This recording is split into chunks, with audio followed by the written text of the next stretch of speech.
కళ్యాణ్ బాబు అండి. వాడంటే బాగా అంటే వాడు ఏది తినేవాడు కాదు అసలు.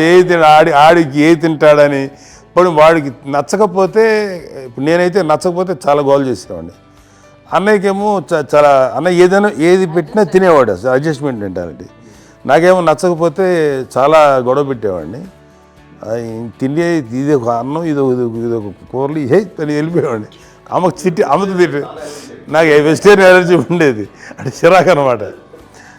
కళ్యాణ్ బాబు ఏంటంటే తనకి ఇష్టమైన ఫుడ్ ఉంటే తింటాడు సైలెంట్గా, బాగలేకపోతే సైలెంట్గా వెళ్ళిపోతాడు. అమ్మకి ఏమంటారంటే వదిలేమో తన తింటాడు, అటు నిశ్శబ్దంగా నిరసన ప్రకటించేవాడు.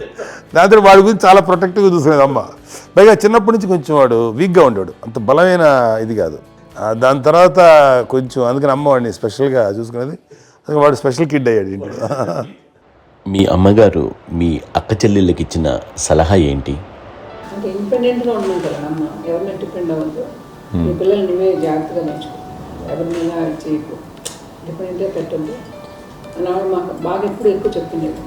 నాకు కొంచెం టఫ్ టైమ్స్లో కూడా ఆమె నీ పాటి నువ్వే ఉండాలి, ఎవరి దగ్గర ఉండదు, ఎవరింట్లో ఉండదు, మా దగ్గర కూడా ఉండదు, నీ ఇద్దరు దగ్గర నువ్వే ఉండాలి. అది కష్టంగా ఎట్లా చెప్పడం చెప్పారు, చాలా తక్కువ చెప్పారు. బట్ నాకు అదే ఇచ్చే ధైర్యం. ఇండిపెండెంట్గా అట్లా ఒకరి దగ్గర ఉంటే నీ గౌరవం తగ్గిపోతుంది, ఎక్కడ ఉండదు. అది చాలా నాకు చాలా ఇన్స్పైరింగ్ ఉండేది అమ్మ మాటలు.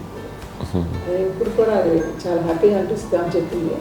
అంతే కదా, ఇప్పుడు మనకి ఏదైనా రోగాలు వస్తే చేసేస్తాము, దాన్ని బాధలు మనమే. బట్ తగ్గించేవాళ్ళు కన్సర్న్ చూపించే డాక్టర్స్ ఒక్కొక్క కిత్తలు కింద ఉండొచ్చు, కానీ పోరాడాల్సింది మనమే.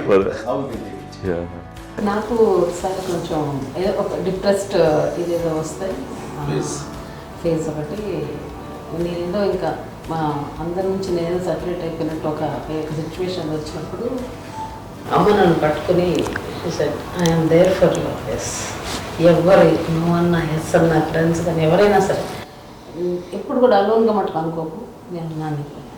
ఆవిడ నన్ను పట్టుకొని ఇచ్చిన అఫెక్షన్ లేదా ఫీలింగ్ అసలు బలం అన్నమాట. ఇంకా ఏమన్నా చేయగలను నేను, పర్లేదు లైఫ్లో నాకు ఏదైనా సాధించగలను అన్న ఒక భరోసా తల్లి దగ్గర నుంచి రావడం అనేది నాకు ఎవరు అవసరం లేదు అనిపించింది. అంత స్ట్రాంగ్గా ఆవిడ వెరీ స్ట్రాంగ్, వెరీ ప్రాక్టికల్. అంత స్ట్రాంగ్ చేసింది నాన్న చెప్పండి.